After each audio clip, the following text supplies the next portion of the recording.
Hey guys, tonight we're slipping past the velvet curtains of history into the dim, perfumed chambers where medieval queens didn't just rule kingdoms, they rewrote the rules of desire. You can almost smell the musk and wine, hear the rustle of silk against skin, feel the weight of a crown discarded in the heat of the moment. These women wielded intimacy like a dagger, and trust me, you wouldn't have survived their games. So, before you get comfortable, take a moment to like the video and subscribe, but only if you genuinely enjoy what I do here. And hey, drop a comment with your location and local time. Let's see how far this scandal travels. Now, dim the lights, maybe turn on a fan for that soft background hum, and let's ease into tonight's journey together. You're in the 12th century, and the concept of bedroom politics isn't just a metaphor. Queens didn't have the luxury of separating their hearts from their thrones. Every whispered promise, every stolen kiss, every heated glance was a move on the chessboard of power. Take Empress Matilda, for instance, who allegedly smuggled herself out of a besieged castle wrapped in a burial shroud, only to later negotiate her survival through a marriage that was more treaty than romance. Historians still argue whether her famed defiance was strategy or sheer, desperate lust for control. Then there's the really spicy stuff, like the rumor that Queen Urraca of Leon and Castile kept her lover's embalmed heart in a jeweled casket after his death. Morbid. Absolutely. But also weirdly romantic in a "I'll literally hold your heart forever" kind of way. And let's not forget the Malleus Maleficarum, that infamous witch-hunting manual, which devoted entire chapters to accusing noblewomen of using carnal sorcery to manipulate kings. Spoiler: it was usually just charisma and well-timed eye contact. But here's the mainstream fact to ground us. Medieval marriages were business deals. Love was an afterthought, if it was a thought at all. Which makes the affairs, the secret pregnancies, the midnight rendezvous all the more delicious. They weren't just breaking vows, they were smashing the system. And the quirky tidbit. Some scholars believe the Kama Sutra circulated among European elites earlier than we thought, tucked discreetly inside Bibles. Blessed be the fruit, indeed. The flicker of oil lamps dances across the mosaics of Constantinople as you step into Empress Theodora's world, a place where the line between scandal and sovereignty didn't just blur, it vanished. You can almost hear the murmurs of the Byzantine court as they watched a former actress, a woman who once performed very UN Empress-like shows at the Hippodrome, rise to rule beside Emperor Justinian. And let's be real, her past wasn't just whispered about, it was weaponized. But Theodora, she wore her history like armor, turning every lurid rumor into proof of her power. Picture this: the year is 532, and the Nika riots are tearing the city apart. Flames lick the sky, the mob screams for blood, and Justinian is ready to flee. But Theodora, she delivers a speech so cold, so calculated, it freezes the room. Purple makes a fine shroud. Translation: I'd rather die an empress than live as nothing. The rebellion crumbles.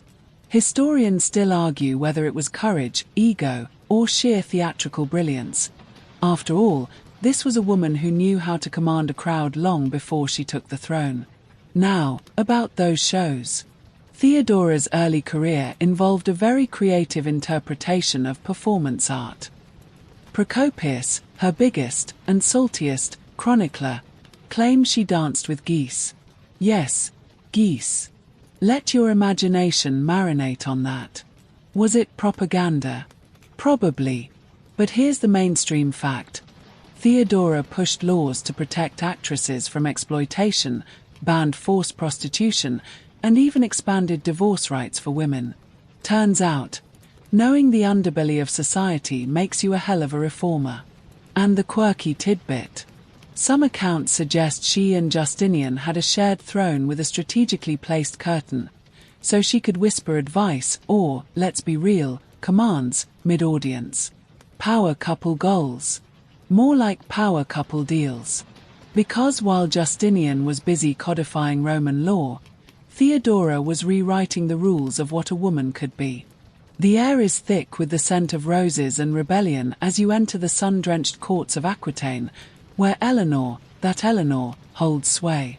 At just 15, she inherited a kingdom larger than France itself, but her real power wasn't in land, it was in the way she weaponized romance.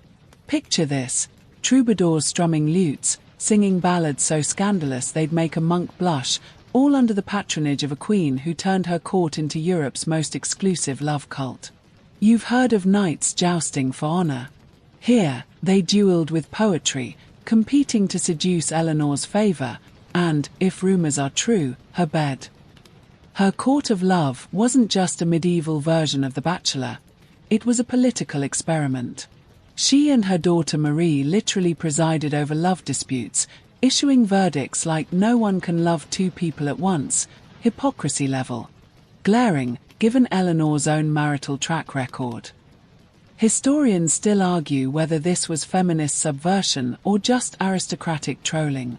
Now, the mainstream fact: Eleanor's divorce from Louis VII of France wasn't just personal, it reshaped Europe. The official reason: consanguinity. The real reason: she wanted a king who didn't faint at the sight of blood. Enter Henry II of England, who probably bathed in it. And the quirky tidbit: some scholars think the legendary Rosamund's Labyrinth, a maze Henry built for his mistress, was actually Eleanor's idea. Psychological warfare via garden design. Savage. The torches gutter as you creep through the drafty corridors of Westminster Palace, 1326. The air smells of damp stone and betrayal, because tonight, Isabella of France isn't just committing adultery. She's orchestrating a coup with her lover's hands on her hips and her husband's crown in her sights. They called her the she-wolf of France, but let's be honest, Edward II was such a disaster, even the wolves pitied him. You can practically hear the leather creak as Roger Mortimer, her rebel lord lover, helps her plan the invasion that'll topple a king. Their affair wasn't just passion. It was a joint Stark rebellion with benefits. And when they finally deposed Edward, the official story says he died accidentally in Berkeley Castle. The unofficial story involves a red-hot poker and a scream that supposedly haunted the countryside for decades. Historians still argue whether that's medieval fake news or the most metal regicide in history. Here's the mainstream fact: Isabella was the first woman to ever lead a successful invasion of England. The quirky tidbit: she may have stolen the actual coronation chair during her escape from London. Medieval petty theft at its finest. And that open debate: whether she truly loved Mortimer or just loved that he helped her dumpster fire husband. Either way, she ended up under house arrest when her son Edward III grew up and decided Mom's boyfriend had to go. Calm as a knife wrapped in velvet. Darling. The year is 1445, and the English court is buzzing with whispers about the new queen, Margaret of Anjou, a 15-year-old French princess who just stepped into a viper's nest of noblemen who hate her on principle. But here's the twist: while the men are busy underestimating her, Margaret is rewriting the playbook on political seduction. You can almost see the way her jeweled fingers trace the edge of a goblet as she leans just a little too close to the Duke of Suffolk, her most devoted advisor. The chroniclers clutch their pearls, but let's be real, in a world where kings are weak and wars are coming, a queen's best weapon might just be her ability to make powerful men want to obey her.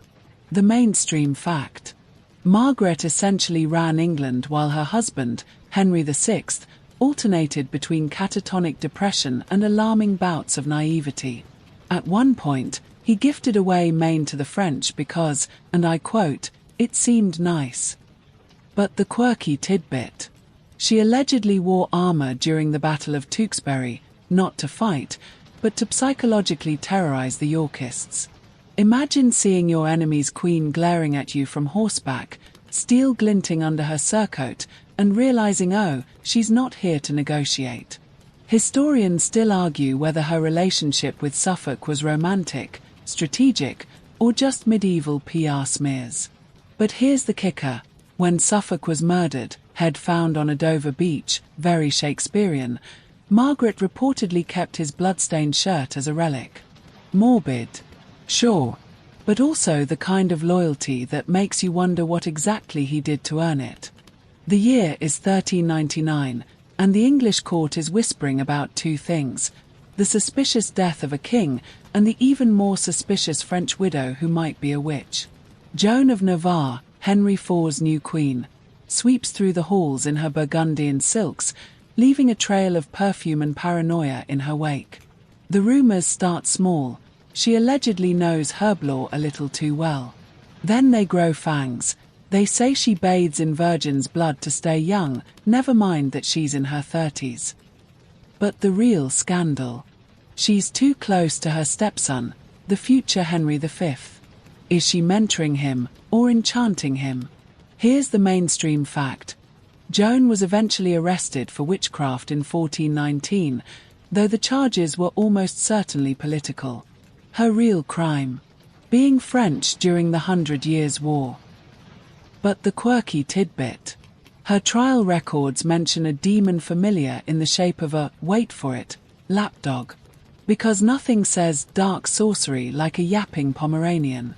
Historians still argue whether Henry V genuinely believed the accusations or just needed her vast fortune to fund his Agincourt campaign. Either way, she spent 3 years under house arrest, in comfort, because medieval justice had loopholes. And that opened debate. Whether her famed love potions were actual poisons, herbal contraceptives, or just really good wine. By the time she's released, Joan's reputation is ashes, but she outlives Henry V, inherits her lands back, and dies peacefully in her bed. The ultimate medieval comeback. The flickering torchlight casts jagged shadows across the stone walls of 6th century Austrasia as Queen Brunhilde strides past.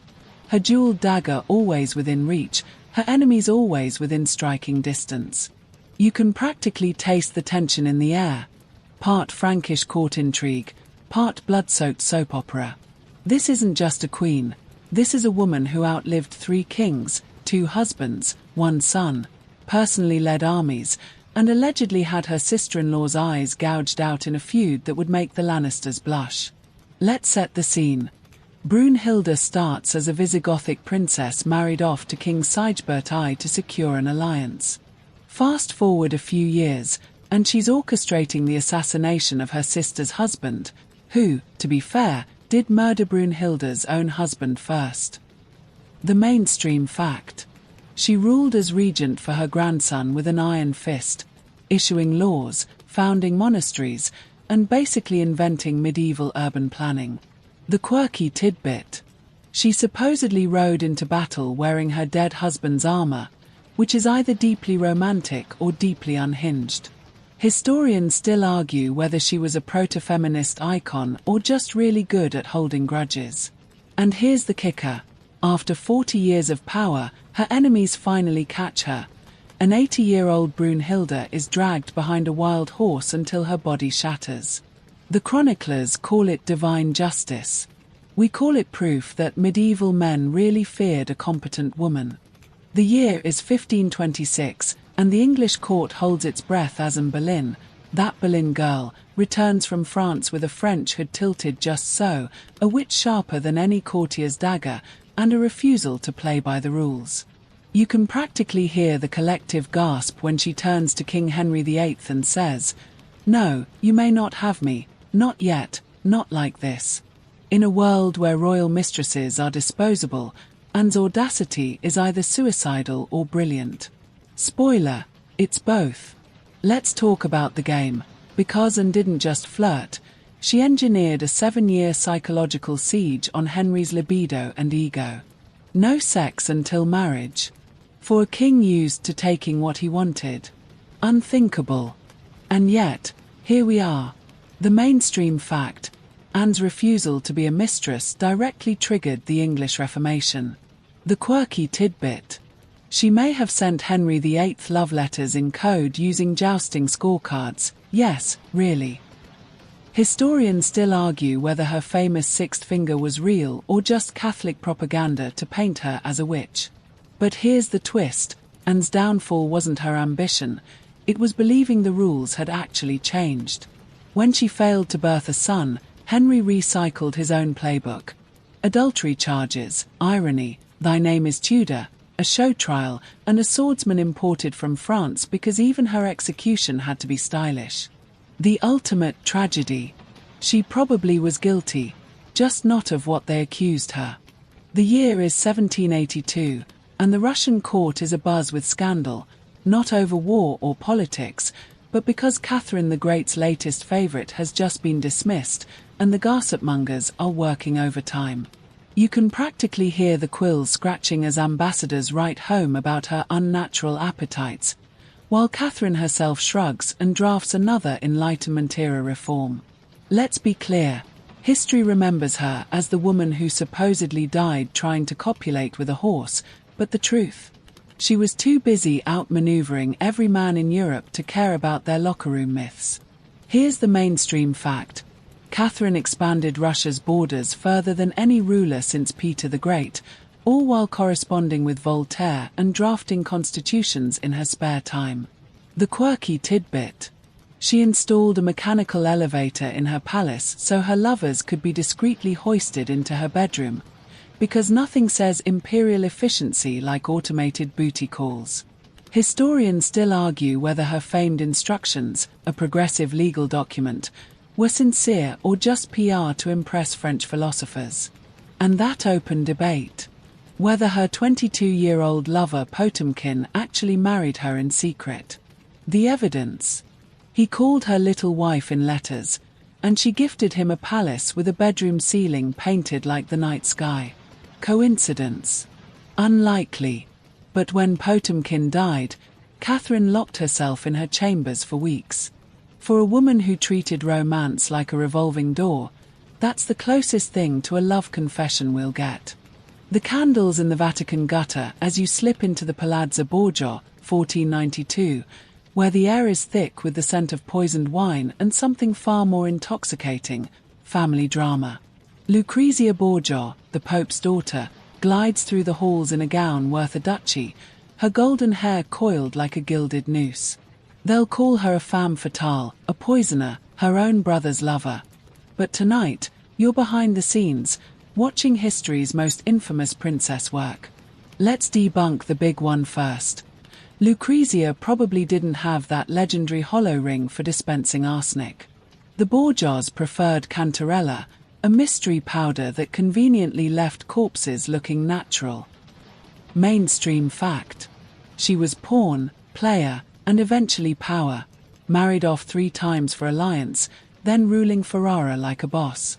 The quirky tidbit. Her third husband, Alfonso d'Este, allegedly tested her virginity with a public bedding ceremony after all those incest rumors. Spoiler, she passed. Medieval PR strikes again. Historians still argue whether her infamous banquet of chestnuts, where servants allegedly cavorted naked for noble guests, was real or just black propaganda. But here's the kicker. In her later years, Lucrezia became a patron of poets and even funded a convent. A redemption arc. Or just smart branding.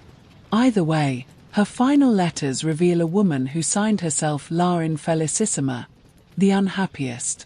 A far cry from the venomous vixen of legend.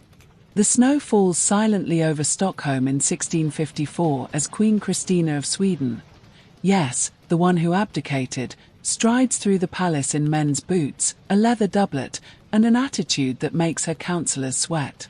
You can almost hear the scandalized whispers as she tosses aside her crown like last season's fashion, declaring she'd rather study philosophy and wear trousers than endure another winter of Lutheran sermons. But here's what they don't teach you. Christina wasn't just rejecting a throne, she was orchestrating the greatest glow-up in royal history. Mainstream fact. Christina was one of the most educated monarchs of her era, fluent in 6 languages and pen pals with Descartes, who, ironically, died of pneumonia after giving her 5 a.m. philosophy lessons in her unheated library. The quirky tidbit. Her infamous cross-dressing might have been pragmatic. Traveling Europe as Count Donna let her dodge assassination attempts and flirt freely with ladies-in-waiting. Historians still argue whether her relationship with Cardinal Decio Azzolino was romantic or just an intellectual folie à deux. They're 600-plus letters. Basically 17th century fan fiction. But the real tea. Her abdication contract specifically allowed her to keep her lovers. When the Vatican later pressured her to stop hosting actresses in Rome, she shot back, "I am no longer a queen, let me be a sinner." Icon behavior. The mirrors of Versailles glitter with 1,000 reflections, but none so scandalous as the one revealing Marie Antoinette in a muslin chemise, straw hat dangling from her fingers, pretending to be a milkmaid in her fabricated peasant village.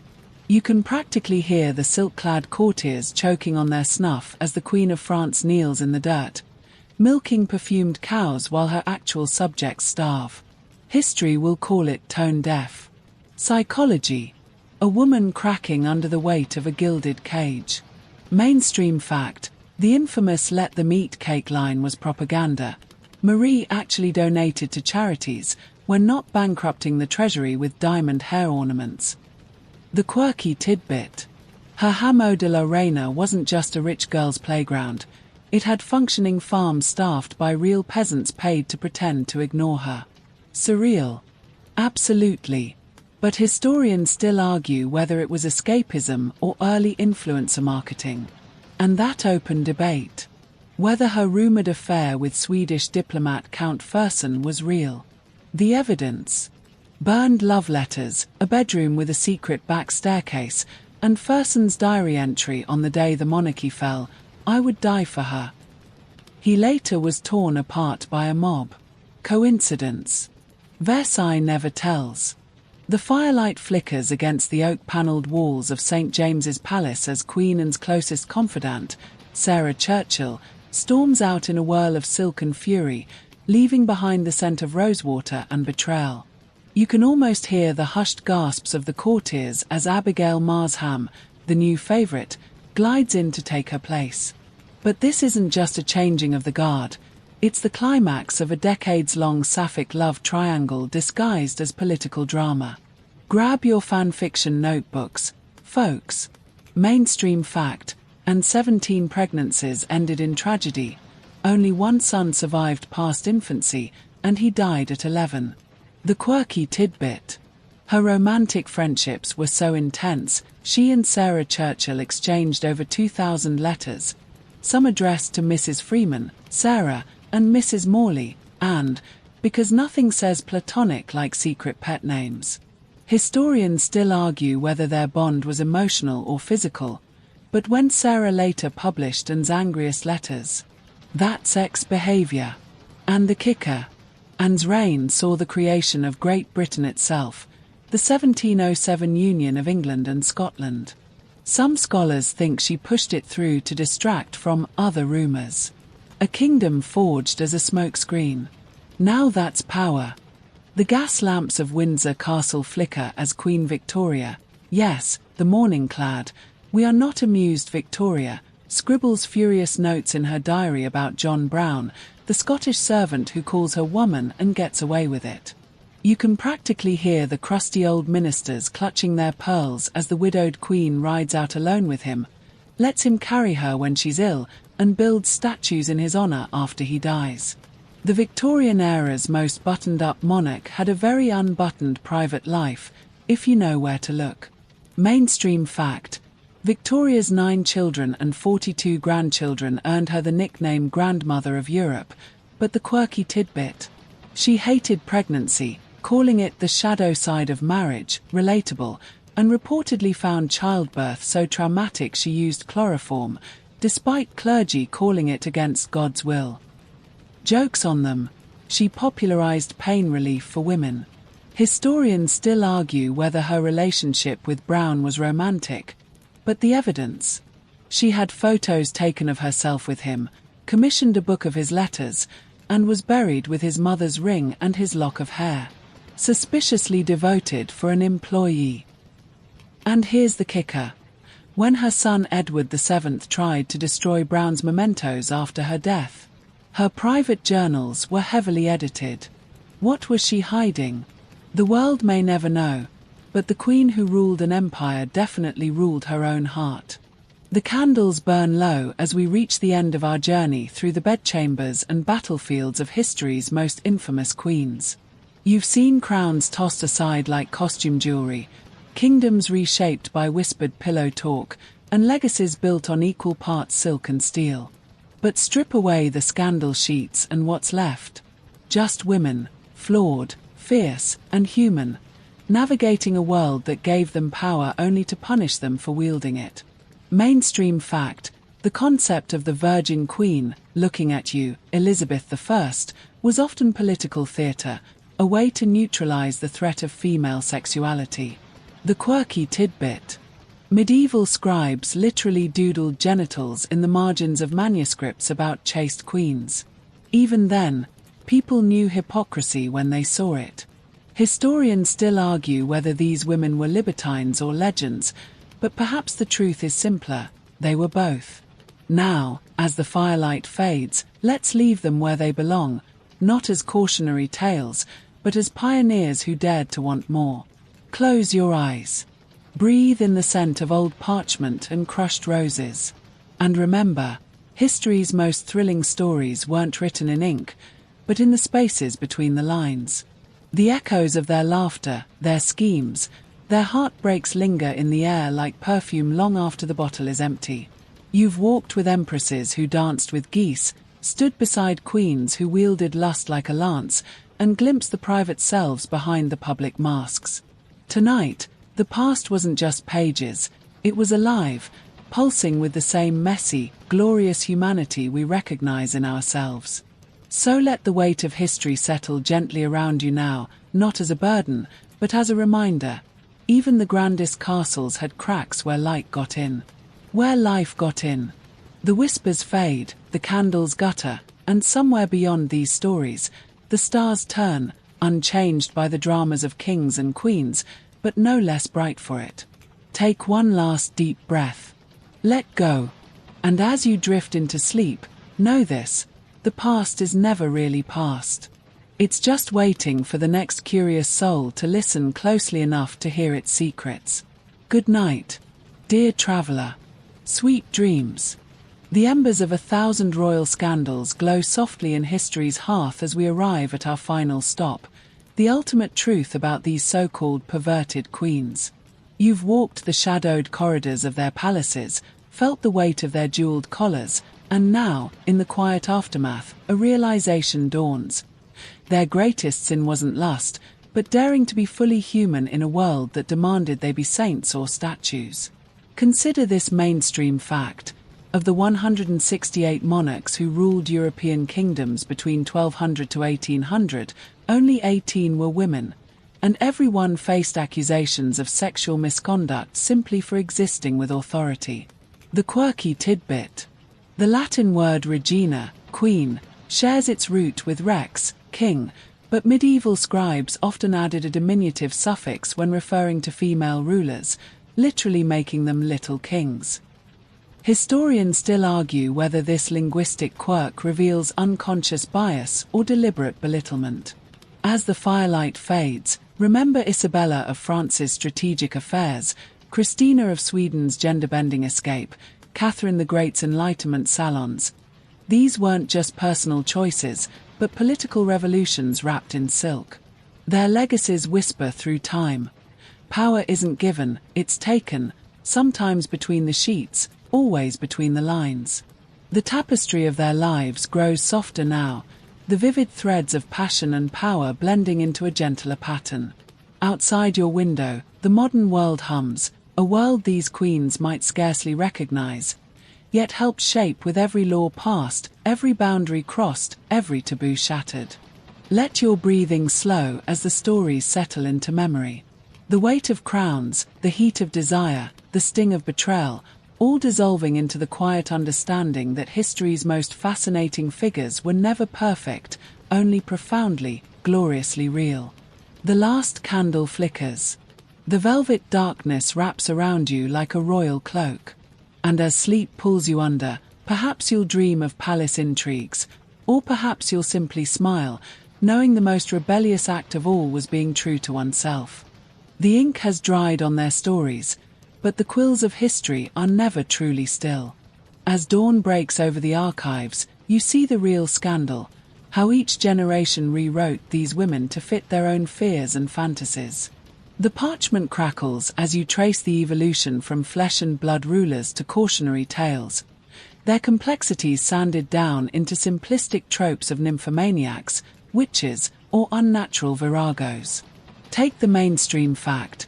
Victorian historians literally whitewashed medieval manuscripts, editing out racy details about queens while preserving kings' mistresses as colourful anecdotes. The quirky tidbit. A 19th-century curator at the British Museum glued together pages of Eleanor of Aquitaine's financial records, covering up her payments to troubadours who'd sung her praises, and possibly her bed. Historians still argue whether this was prudery or deliberate erasure. You can almost hear the rustle of petticoats as Edwardian scholars clutch their pearls over Catherine the Great's letters, while happily publishing Frederick the Great's gay love poems. The double standard is so thick you could spread it on toast.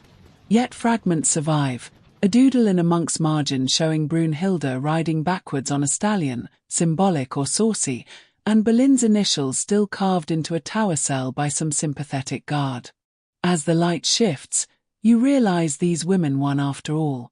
However history tried to cage them, their essence leaks through, in the laws they passed, the art they inspired, the very fact we're still dissecting their lives centuries later. The ultimate power move? Being unforgettable.